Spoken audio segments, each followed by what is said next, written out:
Brought to you by TechnoSpark 20 series smartphones.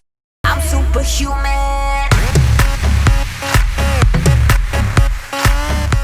Congress की ticket पर 4 बार सांसद रह चुके अवतार सिंह भड़ाना फिर से कांग्रेस में शामिल हो गए हैं और उन्होंने कांग्रेस के प्रत्याशी महेंद्र प्रताप सिंह को अपना समर्थन दिया है। वो वहाँ उनकी चुनावी सभा में पहुँचे हैं। बात करते हैं उनसे, अवतार सिंह भड़ाना जी से, कि इस बार किन शर्तों के साथ लौटे हैं। मेरी कोई शर्त नहीं है, क्योंकि मैं 30 बरस कांग्रेस में रहा और 30 वर्ष में, जैसा आपने कहा कि 4 बार इस क्षेत्र की जनता ने मुझे मौका दिया। मैंने निष्पक्ष होकर इस देश के लोगों के लिए जो काम किया, मुझे 4 बार AICC में सेक्रेटरी बनाया, कश्मीर से लेकर कई स्टेटों का प्रभारी रहा। आज फिर मुझे लगा कि मैं 10 बरस का जो समय है मेरा, और जिस तरीके से मोदी जी और योगी जी का जो प्रभाव था उससे लोग प्रभावित हो गए, और यूपी से लेके यहाँ तक, क्यों मैं तो यूपी में भी MP रहा मेरठ से, आप लोगों को मालूम है। इस वक्त मेरा कहना यह है कि राहुल जी ने जो एक संघर्ष किया है और कठिन निर्णय लिए जो हैं उन्होंने, जो पूरे देश में उन्होंने हज़ारों किलोमीटर का भ्रमण किया और वो जन जन तक, दलित तक, गरीब तक, किसान के घर तक, दुनिया तक जब पहुँचे, तो उनके उस प्रयासों ने पूरे देश को जागृत किया। आज देश के लोग मोदी जी के 10 बरस का काम, उनके भाषण और जो चीज़ें हैं, और नेताओं का और MP MLAs का, मिनिस्टर का जो काम है, उसे देख के बहुत निराश है। चाहे वो कांग्रेस के अंदर के लोग हों या आम आदमी हो, कार्यकर्ता हो कांग्रेस के, BJP के, यहाँ तक भी जिस संघ ने उनको सींचा है, बड़ी भूमिका रही है उनकी, उनको भी लगा कि अब ये मिशन से और लाइन से अलग हट रहे हैं। इसलिए पूरे देश में एक परिवर्तन है। और सबसे बड़ी बात तो मैं कहूँगा कि जिस राजीव गांधी जी ने मुझे 30 बरस पहले, राजीव जी ने 30 बरस पहले मुझे राजनीतिक जन्म दिया था, वो यहीं से दिया था, मेवात की धरती से, और मेवात तक हमारा क्षेत्र होता था। और फरीदाबाद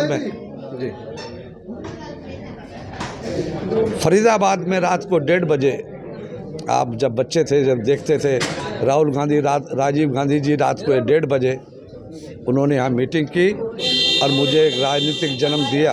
अच्छा, मैं बीच में रोकना चाहूँगा। एक सवाल ये है कि सत्ता में रहना आपका शौक़ है या मजबूरी? क्योंकि आप कांग्रेस में रहे, फिर BJP में रहे, फिर RLD में रहे, तो दरअसल मेरा राजनीति में मकसद होता है सम्मान। मैंने सदैव, मेरे संस्कारों में है कि मुझे संस्कार में मिले हैं, और मुझे बड़ों का, अपनों का, क्षेत्र का, मतदाताओं का सम्मान किया है। जिस पार्टी में रहा हूँ, 30 बरस कांग्रेस में रहा हूँ, सम्मान के साथ रहा हूँ। आप कब तक रहेंगे कांग्रेस में? अब सुन लीजिए, जल्दी मत के, टाइम दीजिए मुझे 1 मिनट, बहुत दिन के बाद ले रहा हूँ। 10 बरस के बाद राहुल गांधी जी ने फिर से, मैंने राहुल गांधी जी को प्रार्थना की थी, AICC जनरल सेक्रेटरी को पूछ लेना। उन्होंने कहा, मैं राहुल गांधी के साथ काम करना चाहता हूँ, मुझे ना मुझे MP की टिकट चाहिए, ना मुझे MLA की टिकट चाहिए, ना मुझे मंत्री पद चाहिए, ना कोई मेरा हुआ है। मैं तो राहुल गांधी के साथ इस देश के परिवर्तन में जुड़ना चाहता हूं। और जिस दिन गठबंधन की सरकार बनेगी, और मुझे भरोसा है कि गठबंधन की इस बार सरकार बनेगी, तो ये राहुल जी का जो प्रण है कि उन्हें, राहुल गांधी जी ने इस देश में परिवर्तन के लिए लड़ रहे हैं, वो पद के या प्राइम मिनिस्टर की सीट के लिए नहीं लड़ रहे। आज भी उनके मन में, हमने तो उस परिवार को नज़दीक से देखा है, उन्होंने आज तक नहीं कहा कि मैं प्रधानमंत्री बनना हूँ। लेकिन मुझे लगता है कि उनकी तपस्या और उनकी कोशिश से सारा हिंदुस्तान और गठबंधन सर्वसम्मति से, मैंने वो भी टाइम देखा था 89 में, तब देवीलाल जी को सर्वसम्मति से प्रधानमंत्री चुना गया था।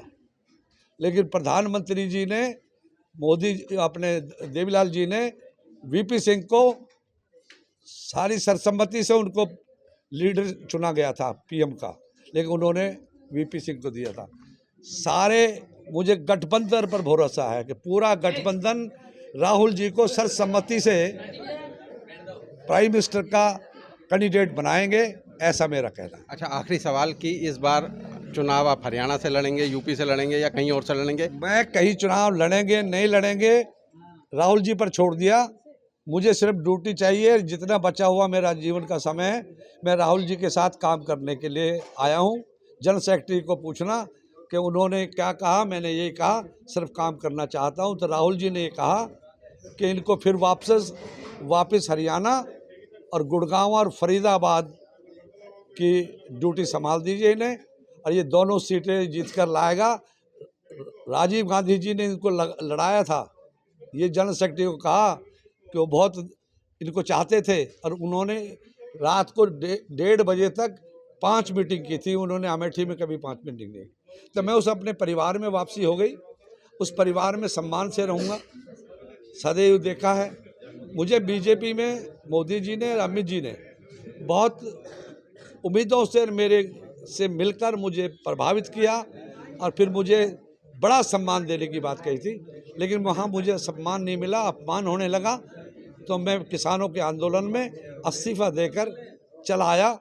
ये देख लीजिए अंदाज़ा कि मैं राष्ट्र कार्यकारिणी में भी था, एमएलए के लिए 3 साल बचे थे, लेकिन मेरे इस्तीफा 5 साल मंजूर नहीं किया।